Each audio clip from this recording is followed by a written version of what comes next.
ये हमारा lesson number 2 है। कुछ चीज़ें हम तफसील से देख चुके हैं पिछली वीडियो के अंदर, और कुछ चीज़ें जो दोबारा से देखना ज़रूरी है उसको हम अभी इस वीडियो के अंदर देखेंगे। आप देख रहे हैं कि title bar, menu bar, option bar, image window, image title bar और टूल बॉक्स, इसकी पोजीशन हम देख चुके हैं। इनके इस्तेमाल को हमने आगे लेसन के अंदर कवर करना है। और इसके बाद सबसे नीचे जो दो ऑप्शन हैं, कलर पैलेट और स्टेटस बार, हमारा ये दोनों चीज़ें भी हमने देख ली। ये लेयर्स पैलेट, चैनल्स पैलेट और फिल्टर्स, ये तीन चीज़ें हमने दोबारा से इस वीडियो के अंदर कवर करनी है ताकि इसके मुतालिक कॉन्सेप्ट जो है हमारे क्लियर हो जाएं। लेयर्स पैलेट को सबसे पहले देखेंगे। लेयर्स पैलेट के मुतालिक जो डेफिनेशन आपके नोट्स के अंदर आपको मिली है उसमें ये लिखा हुआ है कि layers are like transparent slides positioned on each other to work on each part of image separately. और नीचे आपको ब्रैकेट में लिखा हुआ नज़र आ रहा है कि double click any layer to open the layer style dialog box, यानी लेयर स्टाइल के डायलॉग बॉक्स को ओपन करने के लिए हम किसी भी लेयर को डबल क्लिक करते हैं। तो हम देख रहे हैं, पहले हम एक दूसरे इमेज के ऊपर आ जाते हैं इस कॉन्सेप्ट को क्लियर करने के लिए। ये इमेज क्योंकि मैंने पहले से ओपन किया हुआ था, इसलिए कंट्रोल टैब के ज़रिए से मैं इसके सामने इसको मैंने ओपन कर लिया और मेरे सामने ये आ गया। आप नोट कर लेंगे कंट्रोल टैब के ज़रिए एक इमेज से दूसरे इमेज की तरफ हम स्विच कर जाते हैं जो हमने पहले से ओपन किए हुए होते हैं। तो ये हमारा लेयर्स का पैलेट है। आप देख रहे हैं कि मेन लेयर हमारी जिस पे हमारा इमेज मौजूद है ये हमारे सामने नज़र आ रही है। अगर मैं इस लेयर के ऊपर कोई भी काम करूँगा तो वो परमानेंटली इस इमेज का हिस्सा बन जाएगा। बिलफर्ज मैंने ब्रश के साथ कोई कलर सेलेक्ट करके, बिलफर्ज मैंने ब्लू या ग्रीन ही सेलेक्ट कर लिया, डार्क ग्रीन, इसका कुछ स्ट्रोक मैंने इस इमेज के ऊपर बिलफर्ज मैंने अप्लाई किया, तो अब ये स्ट्रोक इस इमेज का लाजमी हिस्सा बन गया, मतलब परमानेंट हिस्सा बन गया। ये अब ना रिमूव हो सकेगा, ना रिपोजिशन हो सकेगा, ना रीसाइज हो सकेगा, क्योंकि ये इमेज की उसी लेयर के ऊपर था जिस लेयर के ऊपर हमारा ये मॉडल मौजूद था। तो अगर मैं ये चाहूँ कि मैं इस स्ट्रोक को कहीं मूव भी कर सकूँ, रीसाइज रीपोजिशन कर सकूँ, तो इसको मैं एक अलग लेयर के ऊपर अप्लाई करूँगा। कंट्रोल Z के ज़रिए से मैं इसको ख़त्म करता हूँ और एक अलग लेयर बनाने के लिए हमारे पास ये छोटी सी ऑप्शन लेयर पैलेट के नीचे क्रिएट अ न्यू लेयर के नाम से है। इसको हम क्लिक करते हैं तो हमारे पास एक ये ब्लैंक लेयर आ जाती है। ये इनफैक्ट वो ट्रांसपेरेंट स्लाइड है। इसको हम यहाँ ऐसे समझेंगे कि हमारा इमेज था उसके ऊपर इस वक्त एक ट्रांसपेरेंट स्लाइड आ गई है, जो कि अभी इस वक्त हमें यहाँ स्क्रीन पर नज़र नहीं आएगी, लेकिन उसका जो कॉन्सेप्ट है हमें यहाँ से नज़र आ रहा है कि ये हमारा इमेज का लेयर है, उसके ऊपर एक ट्रांसपेरेंट स्लाइड आ गई।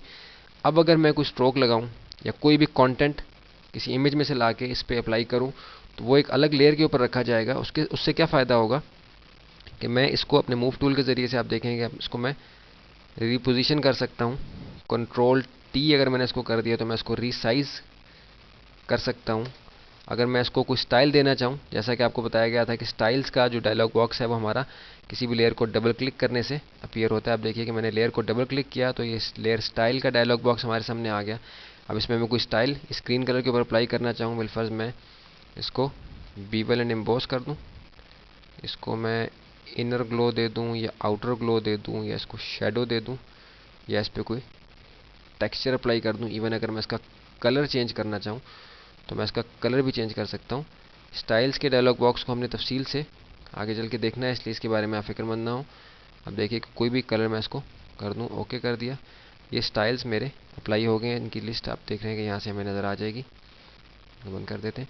अब देखिए कि वही स्ट्रोक जो मैंने पहले इमेज के ऊपर लगाया था, इमेज का हिस्सा बन गया था, उसको मैंने अलग लेयर के ऊपर अप्लाई किया है। यहाँ से क्रिएट न्यू लेयर के ज़रिए से मैंने एक नई लेयर बनाई जो एक ट्रांसपेरेंट स्लाइड मेरे इमेज के ऊपर आ गई। अब मैं स्ट्रोक को रीपोजिशन कर सकता हूँ, कंट्रोल T के ज़रिए से मैं इसको रीसाइज कर सकता हूँ और लेयर स्टाइल्स के ज़रिए से मैंने इस पर लेयर के स्टाइल्स भी अप्लाई कर दिया। आप देख रहे हैं कि इसमें टेक्सचर और मुख्तलिफ स्टाइल इसके अंदर अप्लाई हो गए हैं। इनकी तफसील भी इंशाल्लाह आगे जाके हमने देखनी है।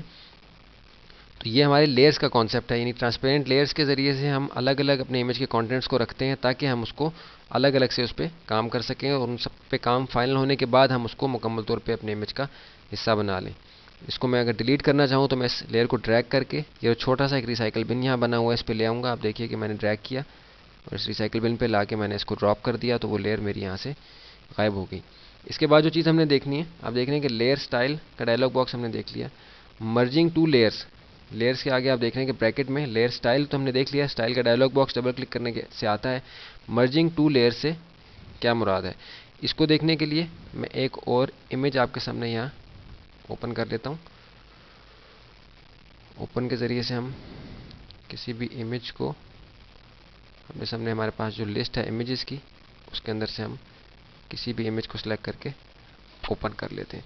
अब देखिए कि दूसरा इमेज हमारे पास ओपन हो गया। इसको हम मिनिमाइज़ करके, अब देखिए कि इस इमेज को मैं ड्रैग करके दूसरे इमेज पे लेके जा सकता हूँ। जैसे ही मैं इसको ड्रैग करके दूसरे इमेज पे लेके जाऊँगा तो उस इमेज पे एक नई लेयर क्रिएट होगी, जिसके साथ ये इमेज उस पर अप्लाई हो जाएगा।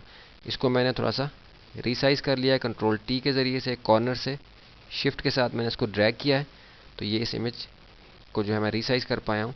अब देखिए कि ये दो अलग अलग इमेजेस हैं जो अलग अलग फाइल्स थी, अब इनको मैं एक जगह लाया हूँ, अलग अलग लेयर्स के ऊपर ये मेरे इस प्रोजेक्ट के अंदर मौजूद हैं। देखिए कि ये एक अलग लेयर के ऊपर है, ये अलग लेयर के ऊपर है। अगर मैं इन दो इमेजेस को आपस में मर्ज करना चाहूँ, आप देखिए कि अभी तो ये अलग अलग प्लेसमेंट इनकी है। आप देखिए कि बिलफर्ज मैंने इसको इसके ऊपर लेके आया और अपने इरेजर टूल के ज़रिए से ई, जिसकी शॉर्टकट है, एक ब्लर स्ट्रोक यहाँ से सेलेक्ट किया है और क्लोज ब्रैकेट का जो हमारे पास बटन है एंटर के साथ, प्लस के साइन के नीचे है एंटर के साथ ये लेफ़्ट साइड पे पहला बटन है, इसके ज़रिए से मैंने अपने स्ट्रोक को बड़ा कर लिया, इरेजर के स्ट्रोक को मैंने बड़ा किया और इस इमेज को मैं थोड़ा सा अरेज कर रहा हूँ कॉर्नर्स के साथ, कॉर्नर से इसको अरेज कर रहा हूँ।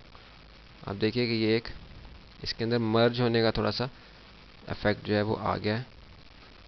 अब पिलफर्स ऐसा है क्योंकि ऐसा प्रोजेक्ट है जिसमें मैंने बस इन दो इमेजेस को इस तरह से यूज़ करना था, किसी भी कॉन्सेप्ट के तहत मैं बना रहा हूँ। आप इसको फ़र्ज़ कर सकते हैं कि आप कोई कैंपेन बना रहे हैं, कोई प्रोडक्ट के लिए कोई चीज़ डिज़ाइन कर रहे हैं, कोई पोस्टर है आपका, और दो इमेजेस आपने इस तरह के ऊपर नीचे रख के उनको थोड़ा मर्ज का इफेक्ट दिया। आपको जहन में आ रहा होगा कि कई जगहों पे आप ये इफेक्ट देखते हैं, कॉर्नर से ऐसा ब्लर हुआ होता है और बड़े नफासत के साथ ये आपस में मर्ज हो जाते हैं। ये दो इमेजेस बिलफर्ज मैंने यहाँ फाइनल कर लिए कि इनकी पोजीशन यही है, यानी एक इमेज पीछे वाला इस तरह है और दूसरा ये है, या एक से ज़्यादा कई लेयर्स पे आ सकती हैं। कई इमेजेस मेरे यहाँ मौजूद हैं और वो आपस में मैंने इनकी पोजीशन रख दी है, इनको प्लेस कर दिया जहाँ भी मैं करना चाह रहा था, और अब मैं चाह रहा हूँ कि ये मुकम्मल तौर पर एक इमेज बन जाए। तो इसको आपस में परमानेंटली मर्ज करने के लिए आप देखिए कि हमारे पास लेयर का मेन्यू का जो बार है हमारे अंदर, उसके पास अंदर जो लेयर्स का ड्रॉप डाउन मेन्यू है, उसके अंदर आप देख रहे हैं कि मर्ज डाउन। मर्ज डाउन का क्या मतलब है कि मर्ज डाउन यानी ये लेयर निचली वाली लेयर के अंदर मर्ज हो जाएगी और परमानेंट इस इमेज का हिस्सा बन जाएगी।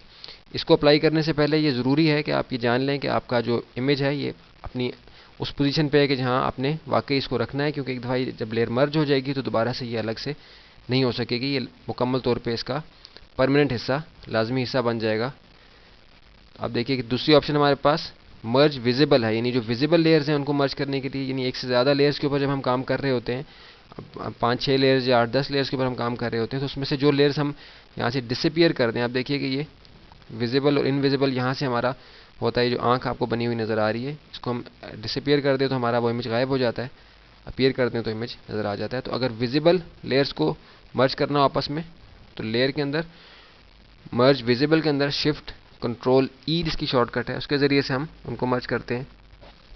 फ्लैटन इमेज से मुराद ये होती है कि जितनी भी विजिबल लेयर्स हैं वो रह जाती हैं और बाकी सब लेयर्स ख़त्म हो जाती हैं और वो सिर्फ एक इमेज बन जाता है। इसको हम उस वक्त अप्लाई करते हैं जब हम अपना प्रोजेक्ट कंप्लीट कर चुकते हैं और हमने फाइनल जो आउटपुट है उसकी लेनी होती है, तो उससे हमारा इमेज का साइज़ बहुत छोटा हो जाता है। लेकिन उससे पहले हमने काफ़ी सारे इश्यूज़ जो है वो देखने होते हैं, जिनको भी आगे हमने अभी कोर्स में अपने डिस्कस करना है। तो यहाँ हम सिर्फ मर्ज डाउन की ऑप्शन को अप्लाई करेंगे। अब देखिए कि मर्ज डाउन जैसे मैंने किया तो अब ये दोनों एक लेयर के ऊपर आ गए, अब ये मुकम्मल तौर पे हिस्सा बन गए एक दूसरे का, अब ये अलग नहीं हो सकते। लेकिन इससे ये हुआ कि इमेज का साइज़ छोटा हो गया और ये एक इमेज की शक्ल में मेरे सामने आ गया।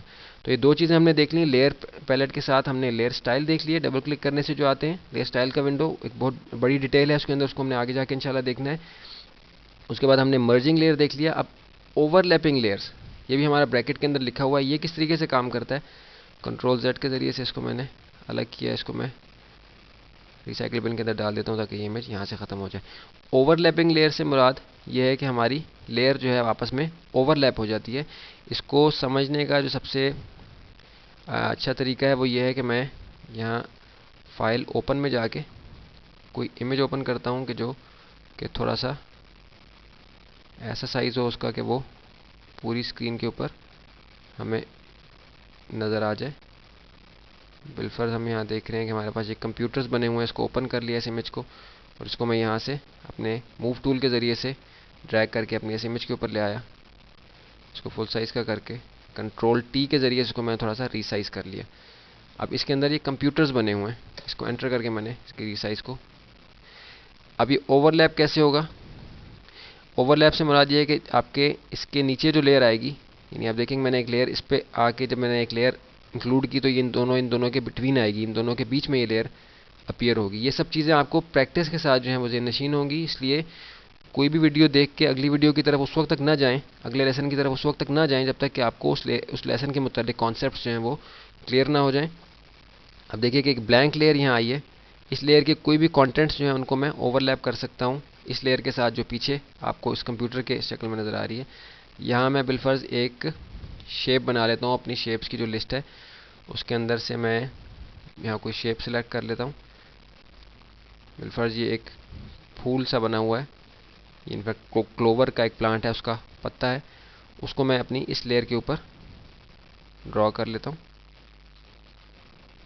अब देखिए क्योंकि लेयर नीचे थी इसलिए ये इसके पीछे आ रही है, और जो ऊपर वाली लेयर है वो इसके ऊपर आ रही है। कंप्यूटर्स जिस पे बने हुए हैं ये लेयर ऊपर वाली है, मूव टूल के ज़रिए इसको हम हिला के देख सकते हैं। ये हमारा क्लोवर वाली लेयर है, इस पत्ते वाली लेयर है, इसके बाद ये हमारी कंप्यूटर की लेयर है। क्योंकि ये ऊपर है इसलिए आप देख रहे हैं कि ये उसके नीचे है, इसके पीछे नज़र आ रहा है। ये फिर इमेज सबसे नीचे है, फिर उसके ऊपर ये पत्ते वाला इमेज है, उसके बाद ये हमारा कंप्यूटर्स वाला इमेज है। अब देखिए इसको मैं इसके ऊपर प्लेस कर देता हूँ। अब इसके पीछे वो लेयर है जिस पे वो हमारा पत्ता बना हुआ है जो अभी हमने ड्रॉ किया है। तो अगर हम ओवरलैप करना चाहें इन दोनों लेयर्स को आपस में, तो हम इन दोनों लेयर्स के बीच में आके ऑल्ट के बटन को जब हम प्रेस करेंगे, आप देखिए कि मैं बीच में से गुजरता हूँ तो यहाँ सिर्फ वो हाथ का आपको साइन नज़र आ रहा है जो कि लेयर सेलेक्ट करने के लिए होता है। लेकिन अगर मैं ऑल्ट को प्रेस करूँ तो आप देखिए कि आपको एक दो सर्कल्स बने हुए नज़र आ रहे हैं, जिसमें आपको एक अगला सर्कल जो है वो उसका कलर ग्रे है, फिर सेंटर में इन बिटवीन उनके ब्लैक, उनका जो जॉइनिंग एरिया वहाँ है, फिर उसके बाद पिछला जो सर्कल है वो ब्लैंक है। अब देखिए कि इसको जैसे ही मैं यहाँ क्लिक करूँगा तो अब क्या हुआ, अब इमेज का जो था, इसका कंप्यूटर का इमेज था, वो उस पत्ते के लेयर के अंदर ओवरलैप हो गया। अब देखिए कि अगर मैं कंप्यूटर के लेयर के ऊपर जाऊँ तो मैं उस इमेज को मूव तो कर सकता हूँ, लेकिन वो हमारा उस पत्ते के अंदर से ही नज़र आएगा जो हमारा अगले लेयर के ऊपर था। ये अमूमन इस्तेमाल हम लोग करते हैं टेक्स्ट के साथ, यानी इस लेयर के ऊपर टेक्स्ट दे देंगे जहाँ हमने पत्ता दिया है, ये टेक्स्ट की लेयर होगी जो टेक्स्ट के साथ आती है, हमने आगे जाके तफसील से देखनी है। और पीछे को इमेज दे देते हैं तो उससे हमारे इमेज जो टेक्स्ट होता है उसके अंदर वो इमेज नज़र आ रहा होता है, उसके बाहर नज़र नहीं आ रहा होता। आप देखिए कि वो कंप्यूटर्स का जो इमेज था उस पत्ते के अंदर चला गया। उस पत्ते को अगर हम मूव करेंगे, पत्ते की लेयर पे आके हम पत्ते को मूव कर सकते हैं। नहीं, ओवरलैप हो गया इसलिए वो भी मूव नहीं होगा, बल्कि जो हमारा कंप्यूटर का लेयर है वही मूव होगी क्योंकि वो ओवरलैप हुई हुई है उसके अंदर। तो अब इससे क्या हुआ, अगर पत्ते की लेयर पे आके मैं डबल क्लिक करूं और इसको मैं यहाँ से कोई स्टाइल दे दूं, इसको ड्रॉप शेडो दे दूं, इसको मैं स्ट्रोक दे दूं, स्ट्रोक को मैं बिलफर्स ग्रीन ही करके स्ट्रोक का साइज थोड़ा सा बड़ा कर दूं, तो अब देखिए कि पत्ता तो हमें वाज़ेह तौर पे नज़र आ रहा है, लेकिन उसके अंदर जो है हमारा वो इमेज है कि जो कि हमने उसके जो लेयर ओवरलैप की है उसके साथ वो इमेज हमें इसके अंदर से नज़र आ रहा है। कैंसिल कर देते हैं। ये कॉन्सेप्ट हमारे प्रोजेक्ट्स के अंदर जाके मज़ीद क्लियर होंगे, लेकिन इसकी प्रैक्टिस को ज़रूर करें साथ, इसको प्रैक्टिस किए बगैर आगे ना चलें, क्योंकि उसके बगैर इन ऑप्शंस को सीखने का फ़ायदा नहीं है कि अगर आप इनको अपने इस्तेमाल में ना ला सकें। इसके बाद जो चीज़ हमने देखनी है, इन दोनों लेयर्स को हम यहाँ से डिलीट कर देते हैं। इसके बाद जो हमने चीज़ देखनी है वो हमारा चैनल्स पैलेट है और आरजीबी का कॉन्सेप्ट है। आरजीबी और सीएमवाई का कॉन्सेप्ट हमने लेसन नंबर 3 के अंदर कवर करना है, जो हमारा अगला लेसन है, लेकिन हम यहाँ सिर्फ चैनल्स के पैलेट को देख लेते हैं। चैनल्स का पैलेट आप देख रहे हैं कि लेयर्स के साथ हमें यहाँ मौजूद है हमारे सामने। अगर ये अपीयर ना हो तो इसको आप विंडो में जाके चैनल्स के पैलेट को आप अपीयर कर सकते हैं। आप देखिए कि यहाँ अपीयर हुआ आपको नज़र आ रहा है। इसके अंदर आरजीबी या सीएमवाई के जो भी कलर मोड होता है उसकी सेपरेशंस की डिटेल हमें यहाँ नज़र आती है। ये थोड़ी सी ज़रा एडवांस लेवल की बात है, लेकिन इसको हमने लेसन नंबर 3 के अंदर देखना है। तो चैनल्स का पैलेट जो है ये एक अहम पैलेट है, इसको हम तफसील से भी समझेंगे, लेकिन ये कि अगर हम CMY के मोड में काम कर रहे हो, अभी आपको समझ नहीं आएगी कि CMY के और RGB से क्या मुराद है, क्योंकि अभी हमने लेसन नंबर 3 में से हम नहीं गुजरे। जब गुजर जाएंगे तो आपको समझ आ जाएगी इसके बारे में। तो लेकिन ये चैनल्स का पैलेट जो है ये अहम है, इसको इसलिए हम अपने सामने जरूर रखते हैं। लेयर्स का पैलेट और चैनल्स का पैलेट ये हमारे बाकी रह जाते हैं। बाकी पैलेट्स हमारे सारे जो हैं वो वक्तन फ़वक्तन वक्त के साथ साथ जो है वो हम बंद करते चले जाएंगे, ताकि हमने उनको इस्तेमाल नहीं करना होगा। चैनल्स का पैलेट हम अगले लेसन में इंशाल्लाह देख लेंगे। इसके बाद हमारे फ़िल्टर्स हैं। फ़िल्टर्स हमने देखने हैं। आप देखेंगे आपके कोर्स आउटलाइन में आपको नज़र आ रहा है चैनल्स पैलेट के बाद फ़िल्टर्स हैं। फ़िल्टर्स क्या हैं? फ़िल्टर्स हमारे मेन्यू बार के ऊपर आप देखेंगे फ़िल्टर्स को मैं क्लिक करता हूँ तो एक ड्रॉप डाउन लंबी लिस्ट हमारे सामने आती है। ये हमारे वो फ़िल्टर्स की, आप देखें हर फ़िल्टर की टाइप के अंदर मज़ीद कई किस्म के फ़िल्टर्स हैं। ये हम इमेज को स्पेशल इफेक्ट देने के लिए इस्तेमाल करते हैं। इनका मकसद सिर्फ स्पेशल इफेक्ट देना होता है। इसके लिए मैं इस इमेज को थोड़ा सा जूम टूल के ज़रिए से राइट क्लिक करके एक्चुअल पिक्सल पे ले आता हूँ। अब देखिए कि इमेज जूम हो गया। स्पेस बार के ज़रिए से हैंड टूल अपीयर हुआ और मैंने इसको थोड़ा सा मूव कर लिया अपनी जगह से। अब देखिए कि इसके किसी भी एरिया के ऊपर, पूरे इमेज के ऊपर या किसी ख़ास एरिया के ऊपर अगर मैं कोई स्पेशल इफेक्ट देना चाहूँ तो मैं फ़िल्टर्स के ज़रिए से दे सकता हूँ। आप देखिए कि मैंने सिलेक्शन टूल के ज़रिए से, हमारा मार्की टूल है, उसके ज़रिए से मैंने इमेज के एक ख़ास एरिया को सिलेक्ट किया। अब इस सिलेक्टेड एरिया के अंदर अगर मैं कोई स्पेशल इफेक्ट अप्लाई करना चाहूँ जो मेरी फ़िल्टर्स की लिस्ट के अंदर हो तो उसको मैं अप्लाई कर सकता हूँ। बिलफर्ज मैं एक डिस्टॉर्ट की जो फ़िल्टर्स की लिस्ट है उसके अंदर मैं गया और यहाँ हमारे पास एक ग्लास का फ़िल्टर है, इसको मैं यहाँ अप्लाई करता हूँ अपने इमेज के ऊपर। तो इसकी एप्लीकेशन कैसे होगी वो हमारे सामने यहाँ हमें नज़र आ रही है। आप देखिए कि अगर मैं इस फ़िल्टर को इस पर अप्लाई कर दूंगा तो मेरे पास ये एप्लीकेशन इसकी आएगी और इसकी एप्लीकेशन के साथ हमारे पास इसको एडजस्ट करने की इसकी ऑप्शन है कि हम इसके अंदर वेरिएशन कर सकते हैं अपनी मर्ज़ी के मुताबिक। मेन 3 टाइप्स हैं इसके अंदर जो हमें नज़र आ रही हैं। अब देखिए कि मैं बिलफर्स ग्लास को इस पर अप्लाई करता हूँ। एडजस्टमेंट्स की जो डिफ़ॉल्ट में उनको रहने देते हैं। ओके किया। ओके करते ही क्या हुआ कि मेरे इमेज के उस एरिया के ऊपर जो मैंने सेलेक्ट किया था वो फ़िल्टर अप्लाई हो गया और इसमें ऐसा इफेक्ट आ गया कि जैसे कि किसी ग्लास के अंदर से हम इसको देख रहे हैं। जैसे हमने देखा है कि इस तरह के शीशे खिड़कियों में लगे होते हैं, उसके अंदर से हम अगर इस इमेज को देखेंगे तो वो इस तरह का नज़र आएगा। कंट्रोल डी के ज़रिए से मैं सिलेक्शन को ख़त्म करता हूँ, कंट्रोल डी के ज़रिए से। अब देखेंगे मेरा फ़िल्टर यहाँ इस पर अप्लाई हो गया। तो ये 3 चीज़ें थी हमारी, लेयर पैलेट, चैनल्स पैलेट और फ़िल्टर। ये हमने दोबारा से लेसन नंबर 2 को कंप्लीट कर लिया यहाँ। अभी हम लेसन नंबर 3 की तरफ चलेंगे। उसके अंदर तफसील से हम डिजिटल इमेजेस एंड ग्राफिक्स का इंट्रोडक्शन हमने लेना है। तो इसको थोड़ा सा प्रैक्टिस कर लें। फ़िल्टर्स का पैलेट, जो हम फ़िल्टर्स का जो मेन्यू बार के अंदर हमारे पास ऑप्शन है, फ़िल्टर्स को अप्लाई करके देख सकते हैं सिलेक्टेड एरिया के अंदर या पूरे इमेज के ऊपर। वो लेयर ज़रूर सेलेक्ट होनी चाहिए कि जिस पर आप वो फ़िल्टर अप्लाई कर रहे हैं। और इस तरह जो चैनल्स का पैलेट है उसकी तफसीर हमें आगे जाके समझ आएगी। लेयर्स पैलेट को प्रैक्टिस करना इंतहाई ज़रूरी है। कंट्रोल Z के ज़रिए से मैं इसको ख़त्म करता हूँ यहाँ से। लेयर्स के पैलेट को प्रैक्टिस करना इसलिए ज़रूरी है क्योंकि ये लेयर्स का जो कॉन्सेप्ट है ये हमारे बहुत ज़्यादा इस्तेमाल होता है। कोई भी काम हमने करना हो फोटोशॉप के अंदर तो लेयर्स के बगैर हम काम नहीं कर सकते। अब देखिए कि इस इमेज के ऊपर अगर मैंने कोई टेक्स्ट ऐड करना हो तो जैसे मैं टेक्स्ट टूल को सिलेक्ट करके क्लिक करूँगा तो एक कर्सर तो ब्लिंक हो रहा है, लेकिन देखिए कर्सर ब्लिंक हो रहा है जहाँ मैंने अपना टेक्स्ट ऐड करना है। टेक्स्ट यहाँ ऐड करूँगा, लेकिन ये कि ये अलग लेयर के ऊपर आ गया है। इस इमेज के इस लेयर को इसने इफेक्ट नहीं किया। तो ये लेयर्स का कॉन्सेप्ट बहुत अहम है अपने काम को फोटोशॉप के अंदर करने के लिए। लेसन नंबर 2 को, इसकी वीडियोस को दोबारा देखें, इसको प्रैक्टिस करें, इसके नोट्स अपने खुद तैयार करें ताकि आपको अपना सर्टिफिकेट लेने के लिए मुश्किल पेश ना आए। इस कोर्स को मुकम्मल करने के लिए जो प्रोजेक्ट्स हैं आखिर में उनको कंप्लीट करना ज़रूरी है सर्टिफिकेट लेने के लिए। अब हम चलते हैं अपने लेसन नंबर 3 की तरफ।